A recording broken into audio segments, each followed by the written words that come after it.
Welcome to the Bitcoin Zodiac, the podcast that explores the intersection of finance and astrology, where we use a combination of spirituality and logic to help us connect the dots in the markets as well as in life. Hosted by Corinne, Claire, and Alexandra, who come from a diverse background, bringing with them a wealth of knowledge and experience in the realms of astrology, cryptocurrency, spirituality, yoga philosophy, day trading, and of course, Bitcoin. In each episode, we explore a different aspect of the economics of the markets, from following Bitcoin to more complex topics like blockchain governance and decentralized finance. But we don't just stop there. We also examine and discuss the astrological implications of these topics, exploring the different zodiac signs, the houses, the moon phases, and how they might approach financial decision-making and investment strategies. Join us on this journey as we explore the intersection of these two worlds that are often thought to be at odds with one another, finance and astrology. Whether you're a seasoned crypto investor, a day trader, or just starting to dip your toes into the world of Bitcoin and blockchain, the Bitcoin Zodiac is a podcast for you. So sit back, relax, maybe take some notes, and come expand your consciousness with us through the world of the financial markets with an astrological lens.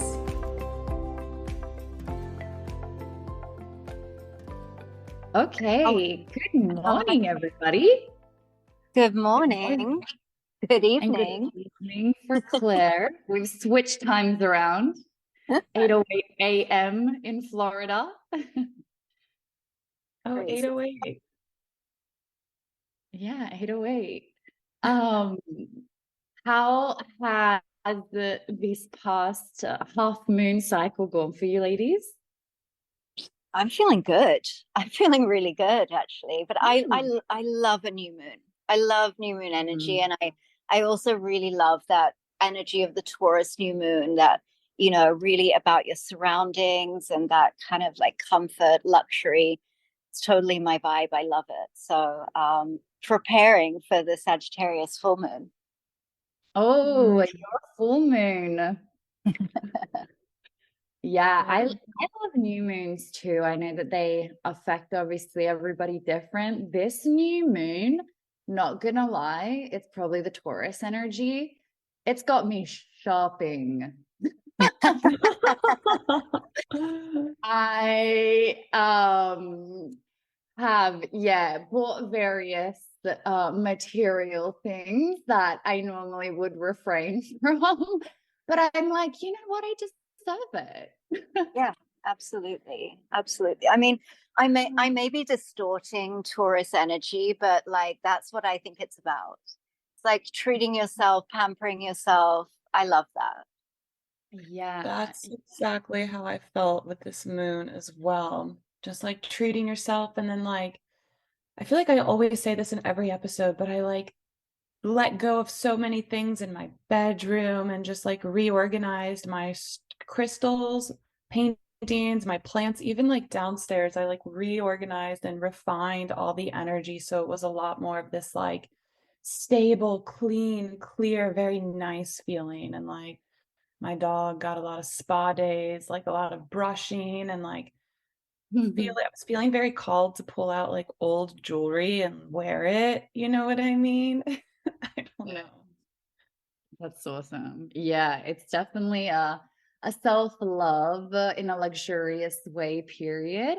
And also, I don't know about you ladies, but for me, like Mars going into Leo, like, and I have to use the word motivation, even though I don't love that word, but it's been like this like fiery, spontaneous, like motivation to just get stuff done.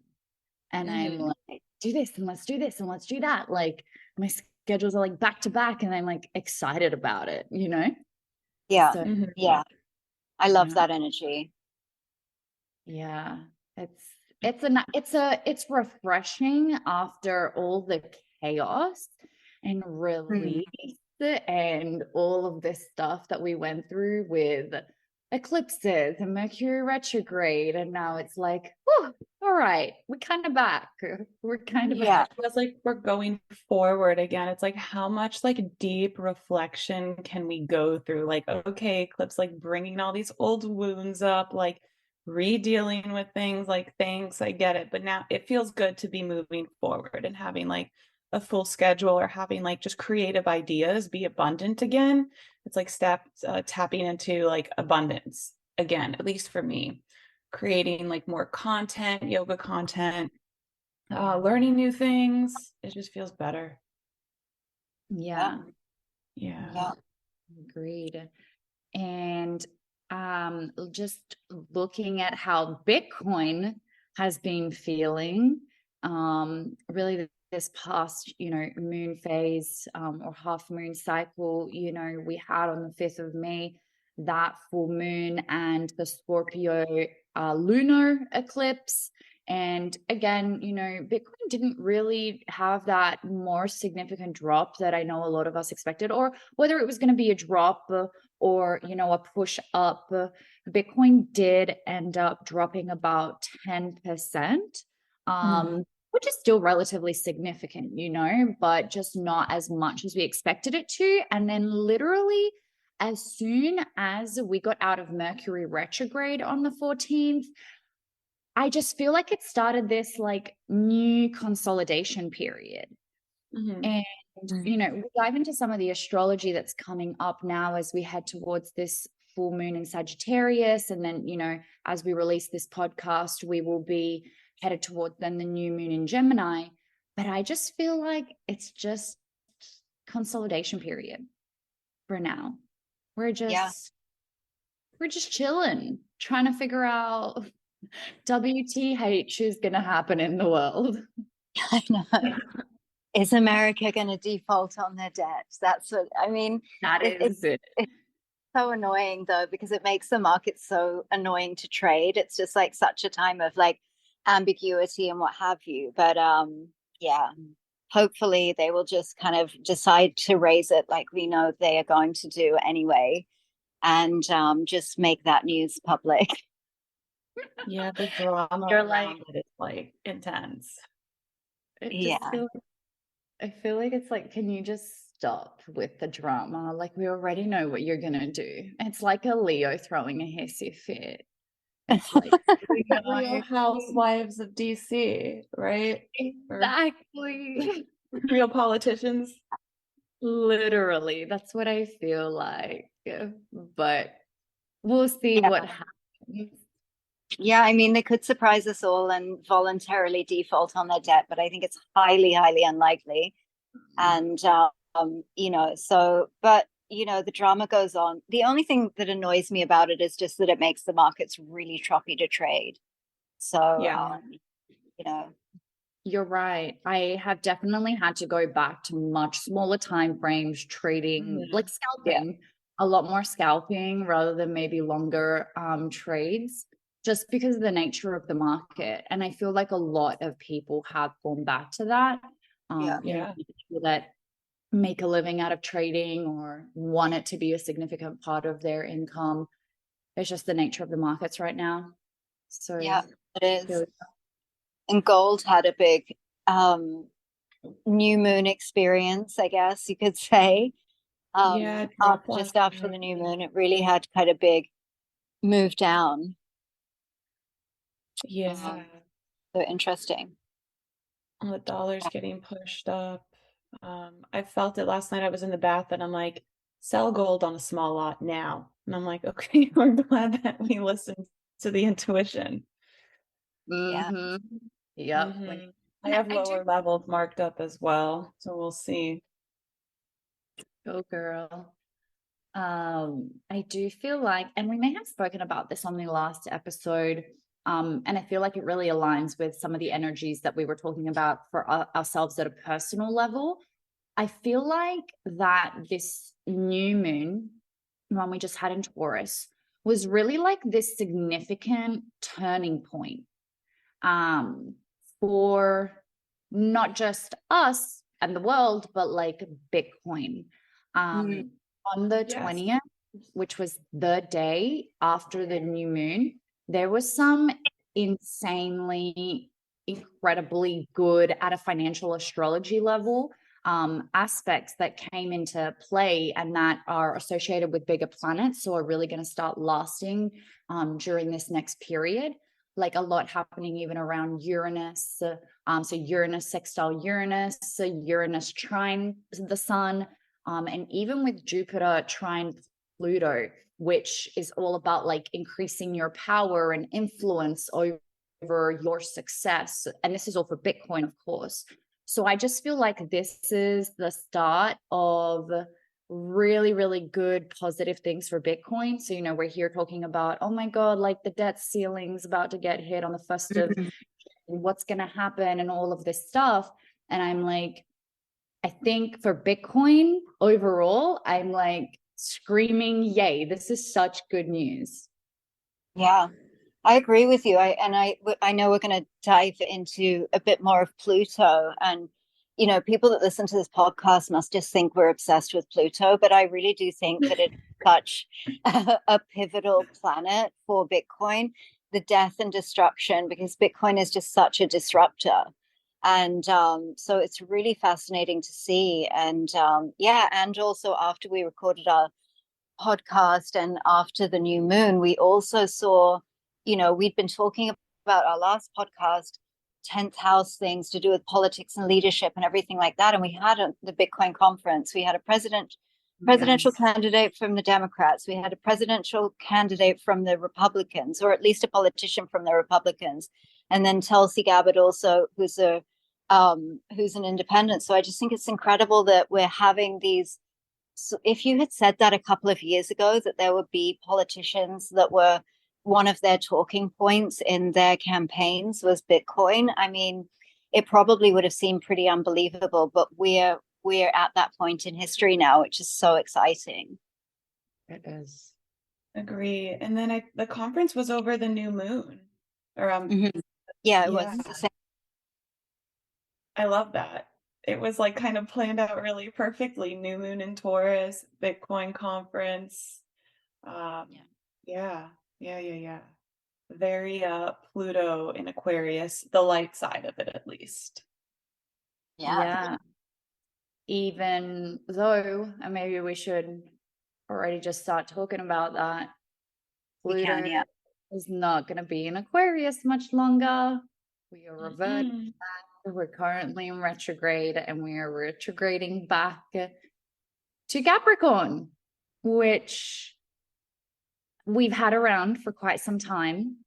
Really, we have had Pluto in Capricorn for majority of Bitcoin's life. When Bitcoin was born, let's say, Pluto was already in Capricorn. So Pluto even shifting into Aquarius was something new for Bitcoin, a new beginning for Bitcoin. That's why we've spoken in the past about this really being a preview for Bitcoin. But that's about to end for now. We'll see it again in 2024. So the 11th of June is our date. Yeah. Yes. It'll be good, I think. I think I would love for people to start to reflect like what structures in the financial world are really, or just in your personal life too, are no longer working.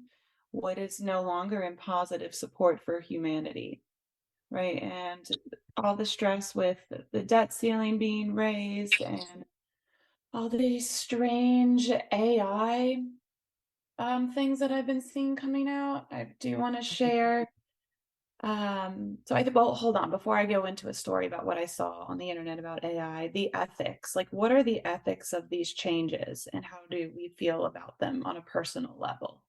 I feel like Pluto and Capricorn people will maybe be able to reflect on that, or if you're listening to this podcast, I invite you to reflect on that. But I saw something, it was like AI in how it's developing in China. So it was a elementary school. And these students are required to wear this like headset that monitors your brain waves, and it monitors like your focus, how many times you get distracted. I think it monitors like your eye movement, which is something to do with like EMDR and psychology, but essentially like China's using that to create more intelligent students, a better school system. But it's very like, I think it's just very personally invasive, and that makes me question, ethics. What do you Yeah. guys think? Yeah, absolutely. I mean, the ethics, it's really about who's training the AI. I mean, that's what it is. And I kind of think a lot about even our current school system. We and all of this, things that have come from that were really established in the Piscean age. Like I see a lot of these structures that were really established in the Piscean age. You know, Pisces has this kind of illusionary quality to it, and a lot of these structures, which we have seen as beneficial to humanity, that kind of illusion is dissolving. Like in terms of education, like when I went to university, I studied journalism, but education was the easiest course to get on. These are the people that are educating the next generation. Even, in some contexts, our healthcare system, we have a really evolved healthcare system in many countries in the world, yet we're not healthier. We have a really evolved education system, whereas we're getting dumber. I think it's like 4% or something, four points of IQ we reduce every year. And even we have a really obviously established financial system, but the discrepancies between the wealth discrepancies are getting broader. So it's like I feel like all of these kind of illusionary aspects of these structures that we've built during the Piscean age are really going to come to the forefront. And again, that Pluto energy, that destructive death rebirth energy is like, okay, we've got to deconstruct some things to rebuild into something that's more ethical and more aligned. Yes, totally agree with that. And it's even like here in the US, in like the public school systems, especially more in the blue states, they have this really like woke agenda where they're teaching like about sexual behavior and different genders at like a very young age. It's quite disturbing. In my opinion, it's quite disgusting because I view that as very like personal, but it's like the ethics question is coming up again. It's almost like these I don't know if you want to more elite forces that are pushing this propaganda through the public free education school systems. Um, it's like we really need to, as a society, look at that and say, how is this benefiting anyone?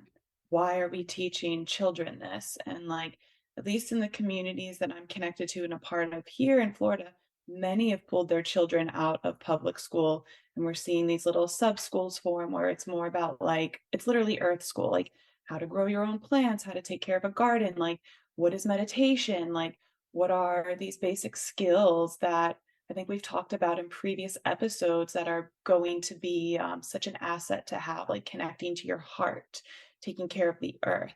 So I'm seeing like little, and that's very Pluto and Aquarius too. For the light side, is seeing these splits from that like Piscean illusion of these systems that you were just talking about, seeing that split and higher consciousness forming.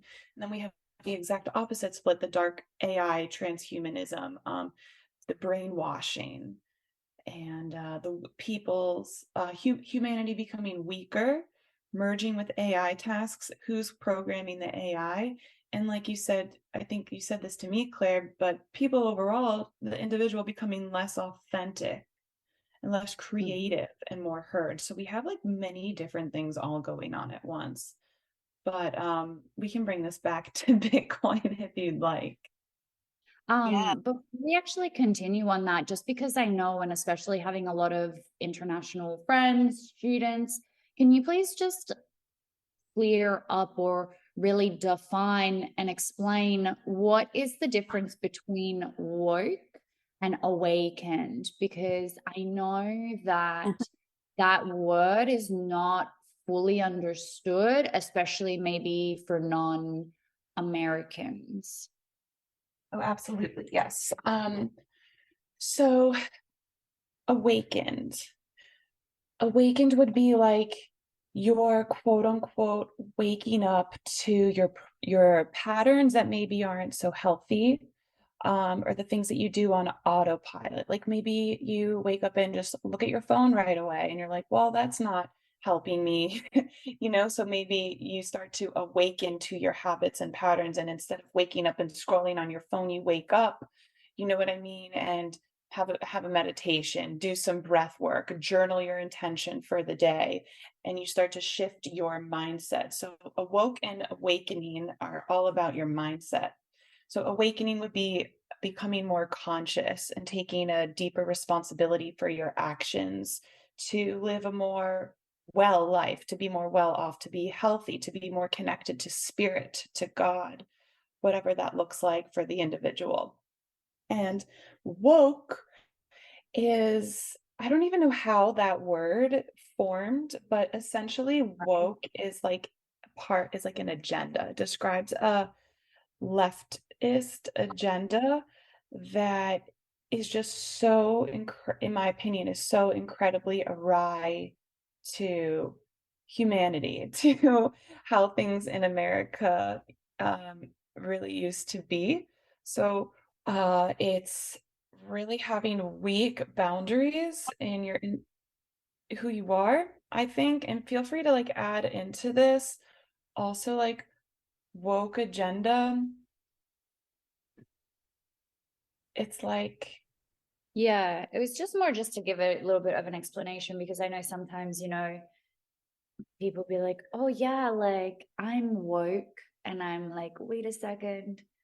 I know I've Yeah. done the past before I actually understood awakened and woke. mhm. So I just thought that was important as you kind of mentioned that word earlier. So I think that was a great explanation. Yeah, it's kind of pushing people into this herd mentality to continuously split and, identify as a victim and blame. And it's quite chaotic. It's like it's like the pulling of the individual self, the authenticity of humanity. And we're seeing it pushed more in the school systems here, in the public school systems, free education in this country, especially at younger ages. So it's like mind warping.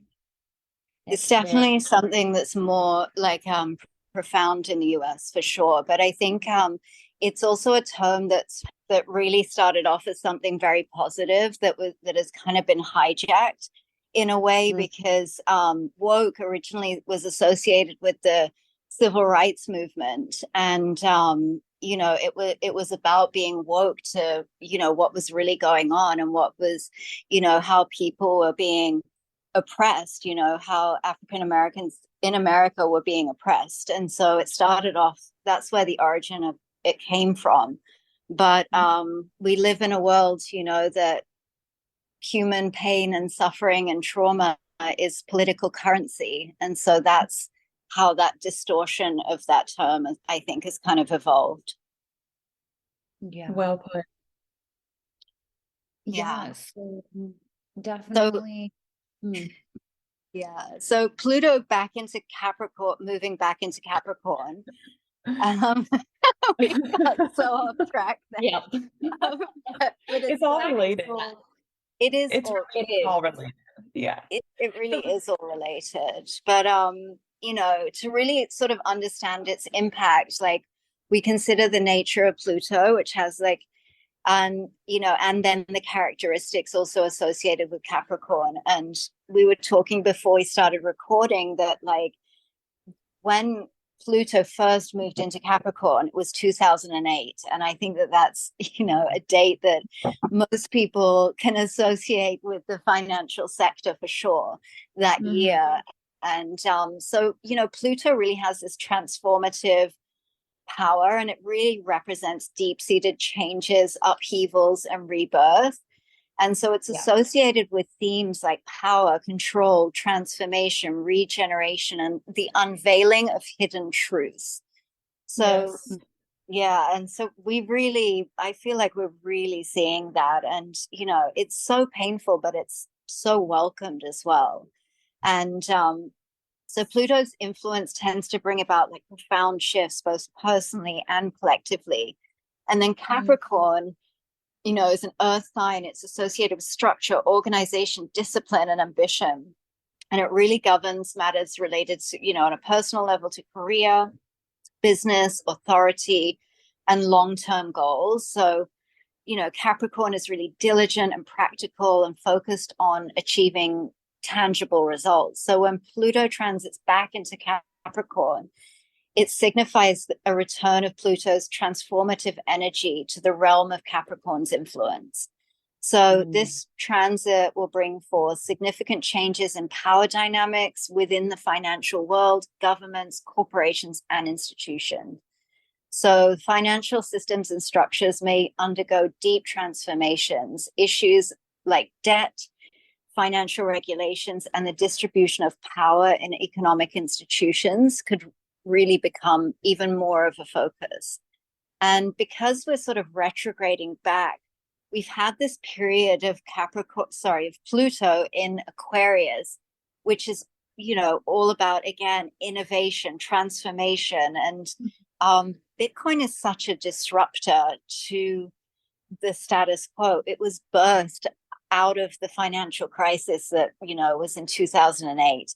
And so it's really like, I see a retrograde energy is like a coming home sort of thing. It's like a coming back around, and it's giving us that opportunity again to choose again, to like remember the past and make different choices. And I think it's so fascinating because I feel like we are coming into a period of repeating the same mistakes again. Like we said in the last episode, I feel like we're coming into this another boom bust cycle, and money created by the Fed out of thin air and pushed through the banking system. And so I think it's really interesting that we get this opportunity to come back around and remember the past, so that we can make better choices in line with the future, for what we want to see in the future.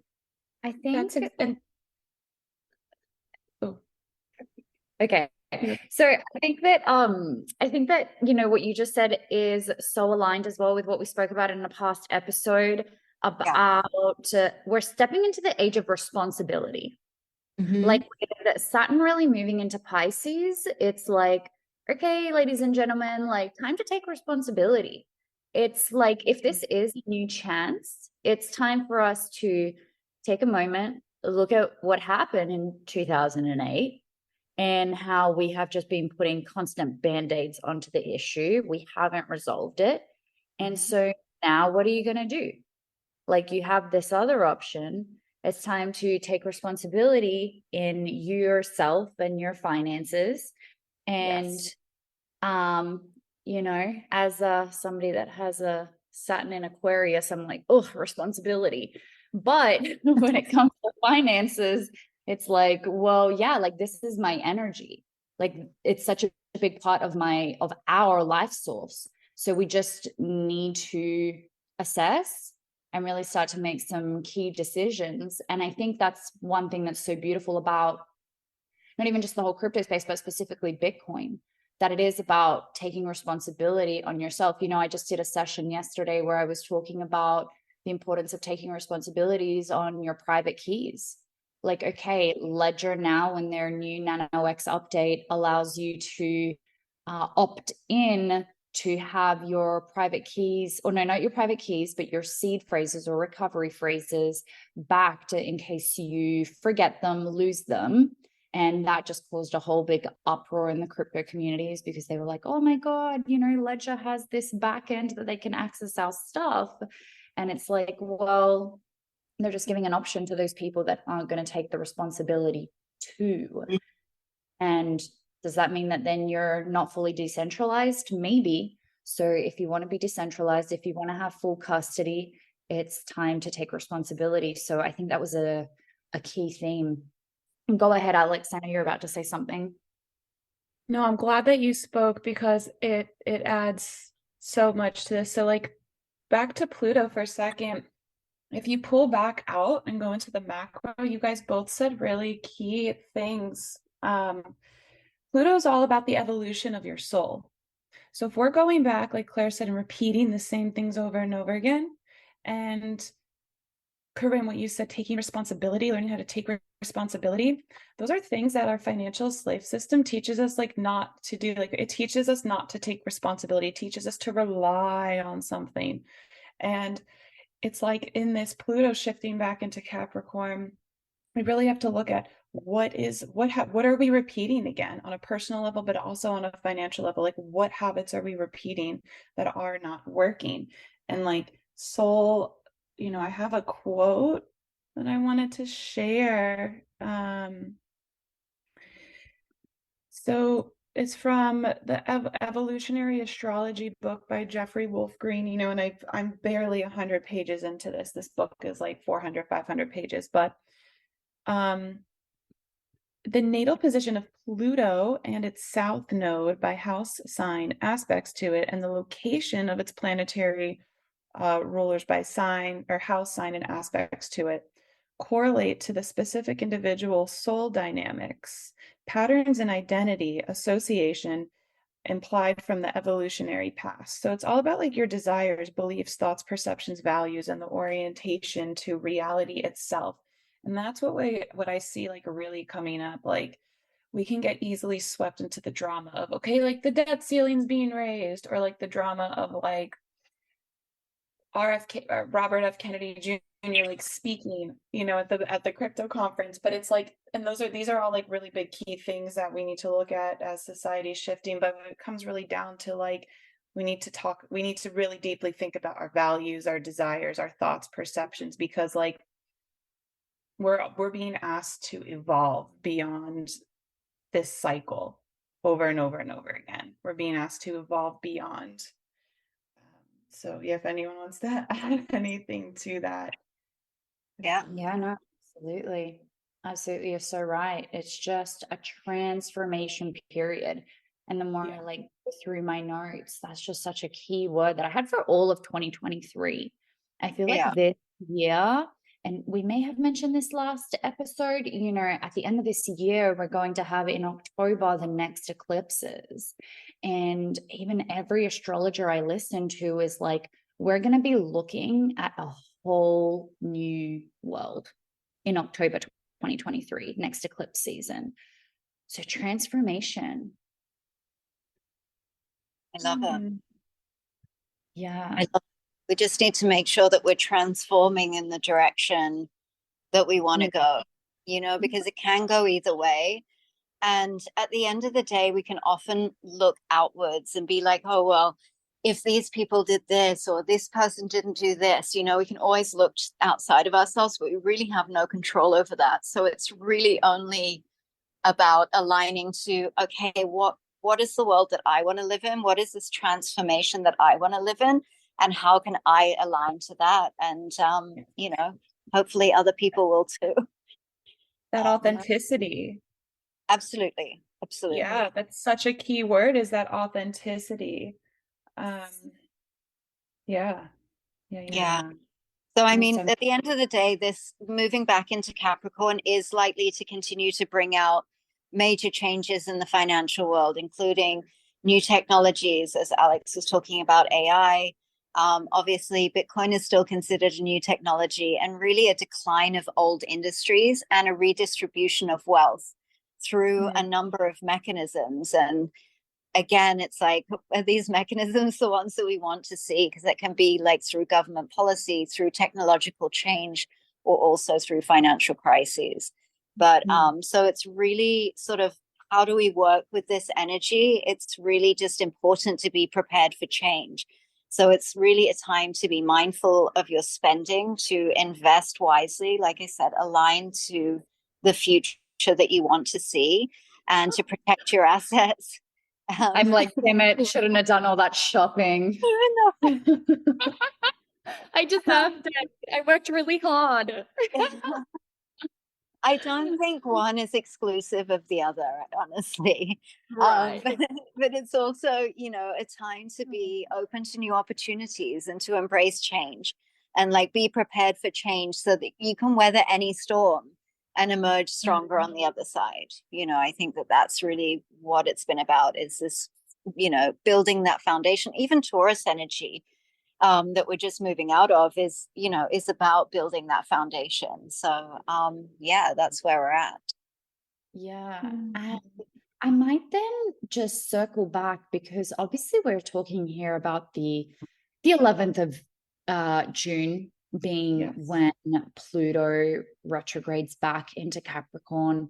And, as of the date that you ladies and gentlemen are obviously listening to this podcast episode, it's going to be the 3rd or maybe the 4th, probably the 4th of June, because we have the full moon in Sagittarius on June 3rd. It's going to be quite late at night, Eastern Standard Time, like 11:45 p.m. or so.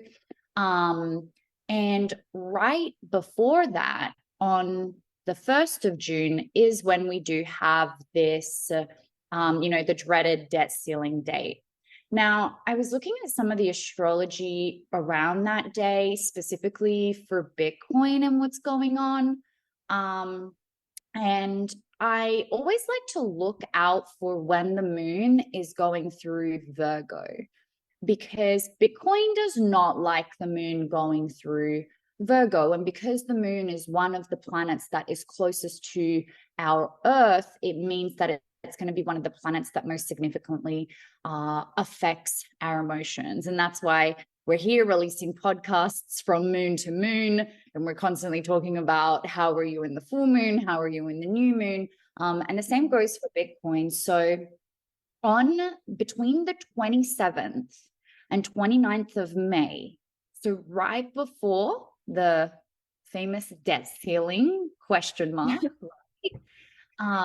that's when the moon goes through Virgo. So I do believe, and it's we're like duh, because as we know that the moon moves from a new, as the moon moves from a new moon to a full moon, we know that typically for Bitcoin, it is a negative impact usually, right? With some then changes in between, but Bitcoin is kind of trending down. And on the 27th, between the 27th and the 29th of May, I do kind of see this negative impact on Bitcoin. And I also noticed that it's the moon in Virgo is in opposition to Uranus during this time. And Uranus is what? It's the planet of technology, of innovation, and opposition is a challenging aspect. So that's kind of negative for Bitcoin. And also Uranus is squared the natal Chiron of Bitcoin during this time. So I thought to share that because I'm thinking Bitcoin is right now, we are kind of in a consolidation period. I do feel like we're trending down. We may even have what I feel is going to be kind of like a fake out towards the downside around this period, because even at the full moon, we normally see local bottoms for Bitcoin. But I feel like that's where, and we've been talking about this, where like things are about to get good for Bitcoin. Like it's not all negative, because we've been talking negative for so long. And I feel like as of the full moon in Sagittarius, there's lots of positive aspects that come about specifically for Bitcoin. So we still have, like I mentioned earlier, we have Uranus sextile Uranus, and that's like super positive for Bitcoin. And it's all about like adapting as well to immediate, unexpected changes, and to everything that's happening in the world. And this is all happening in the 10th house, which is in relationship to changes occurring in government, politics, leadership, etc. I'm still like waiting for like, I don't know, I don't want to say black swan event. I don't know how you ladies are feeling, but I'm just like waiting for some big leader to step up and say something, and then Bitcoin's it's going to be the news that's the excuse for it to just stop flying. right? Could it be June 11th? Be more No, I'm people realizing it's a around the significant. moon. What What was was that? that? Try again. What did you say? No, I said, could it be June 11th and more people, or I'm sorry, June 1st? Yeah, I think more around that time. I'm really looking at the period between really, yeah, around the 1st of June, 3rd of June, like at the full moon. I don't think it will Yeah. happen on June 1st. I think too many of us are kind of waiting for that. And I think Gotcha. that's going to be, that's just remember everybody that the news is the excuse, and this is from my institutional or smart money concept traders. The news is the excuse for the institutions to make the moves in the markets. Always. And Always. we already see it all happening in the astrology. So I feel like the 1st of June or the days prior to it are going to be the excuse for Bitcoin to come down and everybody's going to freak out. I think it's going to create that maximum fear that we've been waiting for, but it's not going to stay there for long, because if it stays there for long, then people become used to it and start to buy it up. But let's just say they don't want that. So I feel like, just looking at the astrology, it's going to be this quick move down. And then as of the full moon or around that time, it's just looking all positive. And another really key aspect I love here is Uranus trine Saturn. I'm like, it's superhero vibes. It's like Bitcoin's coming to save the day is like what I feel like as I like put my hands on my hips and feel like I have like a superhero cape behind me. That's what Bitcoin's feeling. Like, and that's what's happening in the full moon in Sagittarius. And, with Sagittarius being an incredible fire sign, and, it's really that fire sign that ends things, that like makes it happen, that just completes a mission. That's what I really feel like is happening here. So I'm excited. There's so much I could say around this full moon. There's just so many aspects. The only red flag, and I want to hear what you ladies think about this, but the only red flag that I'm feeling within all of this like positive energy is Venus in opposition to Jupiter. And I don't think this is going to be an immediate thing, but I feel like this is kind of like Bitcoin's going to be in like that honeymoon phase where maybe everybody is going to be like, yes, Bitcoin is our superhero. I love Bitcoin. But we know that the honeymoon phase is the easy part. And the question around that is kind of like, but will it last? Yeah, I mean, I don't think the honeymoon phase lasts. Like I've said before also, that I've always thought that mass adoption for Bitcoin is really, going to be from pain, caused by the current financial system that we all live under. But I think there will be this sort of period of, again, I think that as we spoke about last time, this boom bust cycle, I think we will get another Bitcoin bull run as well, where people will come back into Bitcoin, at 50K or something like that, and start to be interested in Bitcoin again, even though they thought it was dead for the last 2 years. But, and so we'll have that honeymoon phase of like, oh yeah, I can make money in this. But I think like the true adoption from Bitcoin comes on the other side, probably 2026, where people, recognize, okay, actually there is some value to having this asset that's outside of the financial system. But yeah, I think that it's all quite fascinating just how this sort of works. Like, I don't think that there are going to be really any moves made. I mean, so the debt ceiling, as we've already said, we expect it to be raised. And there's always that question of like that, that's great. Like, that's what annoys me about the drama, is that it's like the Republicans and Democrats can go back and forth as much as they want and agree to raise the debt ceiling, but there has to be someone buying that debt on the other side, right? And so if we look at the two biggest holders of US treasuries, it's Japan and China.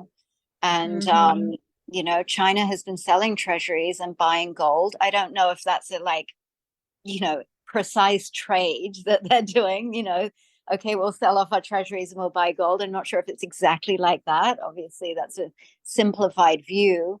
And then you have Japan, where they have, you know, always previously bought treasuries and purposely manipulated their own currency to keep it low to stay competitive in the marketplace, to make their goods, their exports competitive in the marketplace. But there is questions around how long these monetary policies, you know, are they doing more harm than good to the country? And, you know, again, China has always had a massive trade surplus, which has enabled them to buy treasuries. That's always been the safest, you know, it's considered the risk-free asset, yield-bearing asset of the world.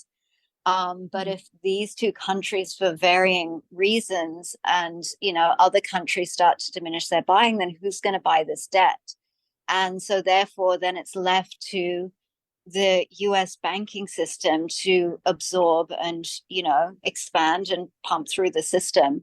But I don't think we're there yet. But at some point, I do wonder, like, how long can this continue on for, right? When does the music stop? I don't know that anybody can answer that, but that's always sort of the question that I have around these things as well. So, I mean, so there are going to be different expansions, as we said, but I think in line with what you were talking about as well, with the 18.6-year cycle, Corinne, you were talking about July. You know, July 17th, we move into Aries. Also, coincidentally, we have what else is being launched in July? FedNow system. FedNow. Right? You know, so it's sort of perfect timing, I guess. They're not going to pump money through their old system. They're going to want to, you know, align with their new system. So I think that that's when we sort of really start to see an uptick. And then again, I think it's in April. We'll talk about this in more detail on episodes closer. But in April, you were talking about this in terms of the 18.6-year cycle as well. Aligns with the Bitcoin halving cycle, Bitcoin halving. So I think, you know, that's when we're going to see these significant expansions. And that's where people, you know, we're going to be in the honeymoon phase again, as you so beautifully described it. And people are going to get very excited and feel rich and things like that. But it's really like, I think that adoption for Bitcoin comes out of necessity, more than lovey-dovey feelings of excitement and making money in US dollar terms. Yeah, agreed. I do feel like, you know, coming into this next, you know, full moon kind of bottoming, let's say, and then headed towards the new moon in Gemini, which would be on the 18th of June. That would be kind of like this. I think we might get some sort of, call it a rally. But again, is this like, oh my God, are we back in the bull cycle? Not yet. But it could be the start of that pump that people are like, oh my God, I missed it. It could be the beginning of what you're saying. Really, I think is that, like, have a look at this full moon bottoming, because this might be your opportunity before the bull run starts to really get in. Yeah. And you know what's so funny? I was actually at Alex's the other day and I showed her, you know, on your Instagram, when you have like the memories of stories come up and you can go back and see on that day, like 1, 2, 3 years ago, the memories that you have. Is that just me, or do you ladies see that too on your? Yeah, you can see that. Yeah, right. And I get this memory of me asking my audience, being like, do you think, so we were obviously in a consolidation period, very similar to right now. And I'm like, do you guys think that we're about to go to the moon with Bitcoin, or are we going to pull back to, I think the range was like 12 to 15K? And obviously, like looking back at the chart, we never went back and hit that 12 to 15K. I think this was like 2021.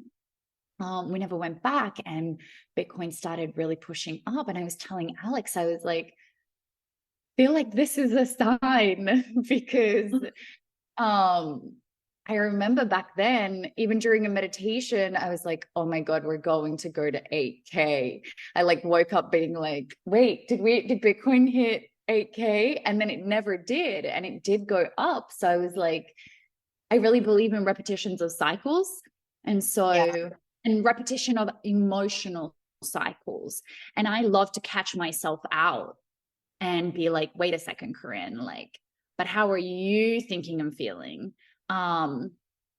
So yeah, I just think that this is the call at the bottom. This full moon is going to be the bottom for Bitcoin, and then we're going up. Starting with the moon, but just don't get caught in the honeymoon phase. Be aware of your emotions, and that's why I love journaling a lot, especially during Bitcoin pumps. Journal a lot during Bitcoin pumps. Don't get caught up in the emotions. Yeah, and also don't get caught up in the idea of like, wow, Bitcoin's going up in dollar terms. Like, don't trade your Bitcoin for dollars. You know what I mean? Because it's like there's only 21 million of them, and you might need them at some point. And so work out other ways to profit. I mean, we're not financial advisors, so I'm not going to go into those kind of things, but work out other ways that you can profit from the top of the cycle and, you know, on that pullback rather than actually selling the underlying asset, you know? So I think that that's kind of an important thing to say as well. But, you know, this full moon in Sagittarius, it's like, it's always the culmination or completion of, you know, energy relating to Sagittarius themes. So it's like expansion, optimism, adventure, and higher knowledge. So Sagittarius is ruled by Jupiter. You know, so it's associated again with abundance and financial growth because Jupiter is the planet of expansion and wealth, but with a focus on long-term growth potential. So really, the theme of this full moon is really releasing anything that is blocking you from that. So there is also a psychological element to that. Like, what are your attitudes and belief systems that you still hold about money, about abundance, about, you know, security and safety, and really sort of working with those energies to release that as much as possible. So the Sagittarius full moon can bring forth opportunities for financial growth. You know, it can indicate a time when you take calculated risks. Like you're saying, Corinne, this could be your last bottom opportunity before the real bottom opportunity before the bull run. So explore new investment ventures or engage in speculative activities that, you know, have the potential to yield returns. But it's also a time where, you know, because Sagittarius is also associated with speculation, it can bring about increased risk taking and impulsiveness in the financial realm. So, you know, like we said, there could be some after this full moon. We're coming into quite a like maybe impulsive bullish time. And so it's, you know, you need to exercise caution, evaluate potential risks, and make informed decisions before engaging in speculative activities, and make sure that you're not taking on more risks than you can handle. I think that's like key. Very important. Agreed.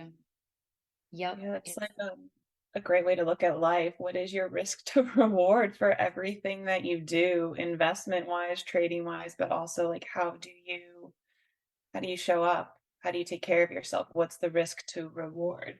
And that's like back to Pluto energy too, of soul evolution. So there's that too. I love that.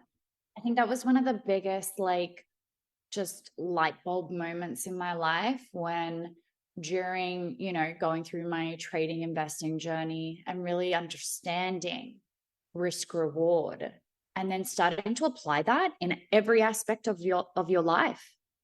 Like really weighing up what is this potential risk that I am putting in here for potentially what reward. And if your risk reward is not good, probably just don't risk it. Yeah. Yeah. Yeah. Yeah. There's a couple of other things happening with Pluto as well. Like we've got Pluto conjunct Jupiter and Pluto conjunct Mercury as well. So, it's interesting, Pluto also has that psychological, emotional impact as well. So it's like, it does give you, this transit does give you enough optimism and the kind of thinking that you need to be able to achieve anything that you want. But if you achieve success at the expense of other people, you'll ultimately fail. So, doing things with good intentions and you'll be rewarded and will overcome obstacles that you encounter, I think, as well. So it's like, we're kind of leaving behind that energy, that self-serving energy. And there's nothing wrong with prioritizing yourself, but it doesn't need to be at the expense of other people. I think that's like a key thing from this time as well. I have a good quote from the evolutionary astrology book about Pluto, and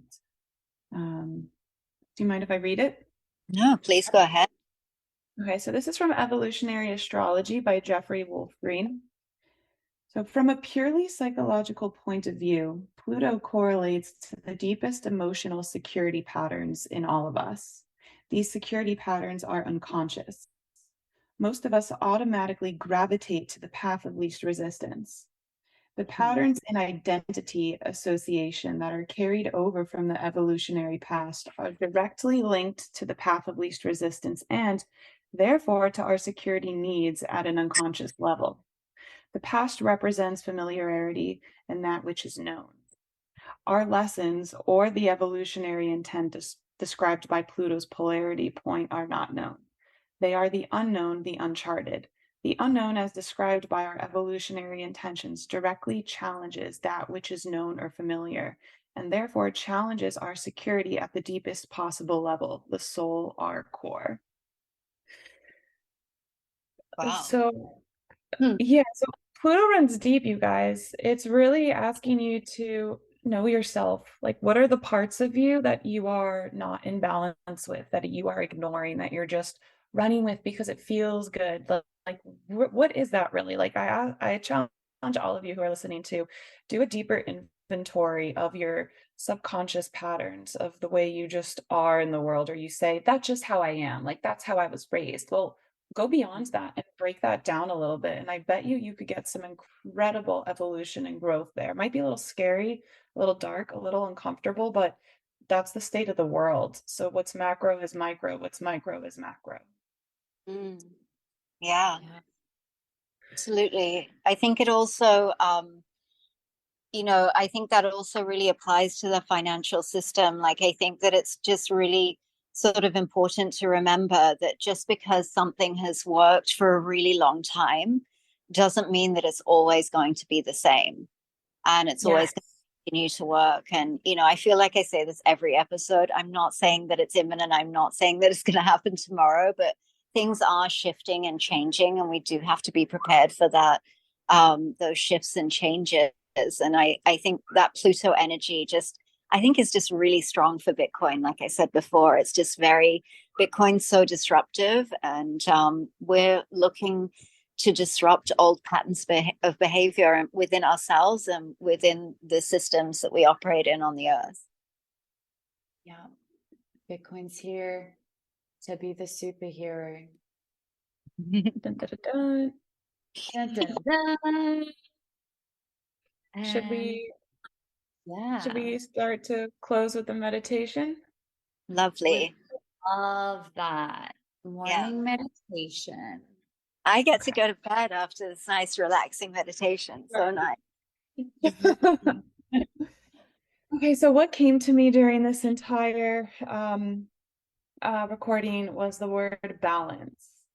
And I like the word balance because when we talk about all of these things that are changing, that are shifting, shadow work, financial shifts, corruption, woke, awakening, all the things, it's really easy to tap into, maybe a racing mind or a racing heart. And balance is the state of the heart chakra. So Blood moves to and away from the heart. Air is the element of the heart chakra, and we inhale air and we exhale and we let it go. So we want to be in a balanced state when we are making any sort of financial decisions, when we are taking a trade, when we're tapping into, an investment strategy or creating one. We want to come from a place of balance and absolutely not a place of fear, because you'll get more of that. You'll get a return of fear. And if you come from a place of greed, you're going to get a return of greed. And so with that being said, let's just start by closing the eyes. And let's all take a big inhale through the nose and lift the shoulders up to your ears. Hold the breath in. And then sigh it out through your mouth as you drop the shoulders. And maybe go ahead and do that one more time so you can feel the weight and worry of your world just drop off of the shoulders. So inhale, go ahead and lift them up to the ears. And then exhale, drop them down. And let the eyes close, let the jaw relax, let the shoulders roll down the back. So you're leading with the heart. Palms can be face up. They can be in your lap. They can be face down, really whatever you feel most balanced in. And start to focus on breath, breathing in through your nose and out through your nose. Take several more breaths just like that, in through the nose and out through the nose. Tapping into the physical body, the vessel that holds your soul, that holds your five senses, that holds you.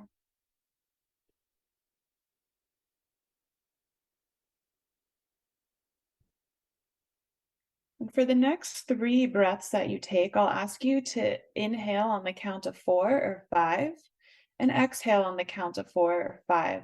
So what we're doing is we're allowing the inhalation to be as long as the exhalation. So creating balance in the breath. So it would be like inhaling for 1, 2, 3, 4, 5, pause. Exhale for 5, 4, 3, 2, 1, pause. Inhale for 1, 2, 3, 4, 5, pause. Exhale for 5, 4, 3, 2, 1, pause. Inhale for 5 or 1, 2, 3, 4, 5, pause. Exhale for 5, 4, 3, 2, 1, pause. Continue to breathe in and out through your nose. You can adopt that rhythmic breath if you would like. Take a moment and observe the self.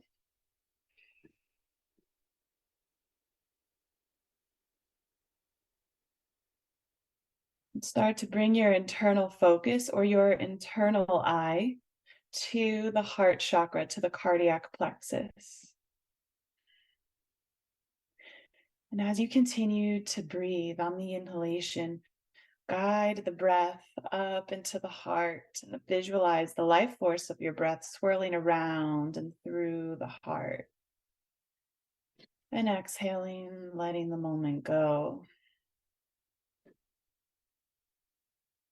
And inhaling, letting the breath rise up into the heart, clearing any attachments, clearing any grief, clearing any heaviness or worry, allowing yourself to operate really from a place of intentional balance.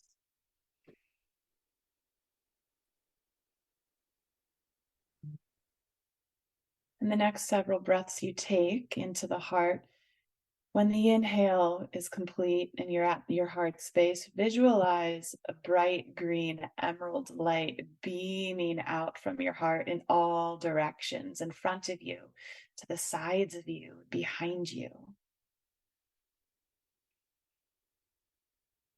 And know that this bright, beaming green light, this auric field of your heart, this electromagnetic field of your heart chakra, is always beaming, and you can lead with that if you'd like to focus on it. And it's the true, authentic you imbalance. It's always there. So take some more breaths, allowing that breath to rise up from belly to ribs to chest, swirling around into the heart, really charging this green auric field of your heart chakra. Maybe allow a soft smile to come across your face and allow yourself to feel how good this feels to be in touch with your heart, to be in touch with your authentic, balanced self.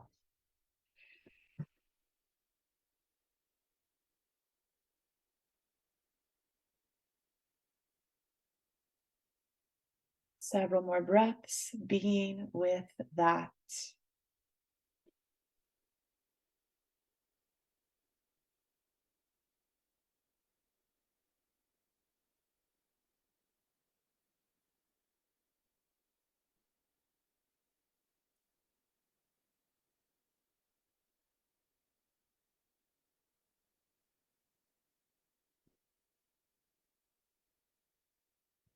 After your last exhalation, bring the left hand over the heart and the right hand over the left.